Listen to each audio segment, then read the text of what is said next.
Johnny Somali built a career on chaos. He was a streamer. He made a name for himself by provoking people on camera.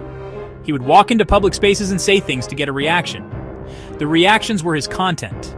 The bigger the shock, the more views he received. For a long time, this pattern worked for him. He traveled. He streamed. He angered people. But then he went to South Korea. The rules were different there. The culture was different. One day he went too far. The line he crossed was not just with angry citizens on a subway. This time, he provoked the South Korean military. The situation changed in an instant. It was no longer about a rude streamer bothering locals for online clicks.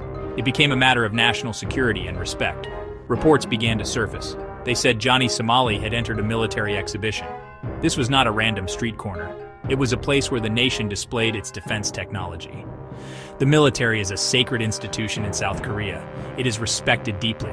Disrespecting it is not seen as a simple prank. It is a serious offense. This act put Johnny Somali on the radar of people with far more power than angry subway passengers. The authorities were now watching. His past actions in Japan and other places had earned him a reputation. He was known for being loud, confrontational, ignoring social rules. But this incident felt different. It was a calculated escalation.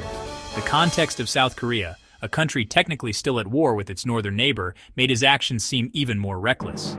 He had become a potential problem for the state itself.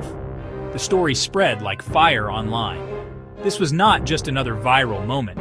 It was the point where everything could break. The Korean army was now part of his story. And when a nation's military gets involved, the consequences are rarely small or temporary.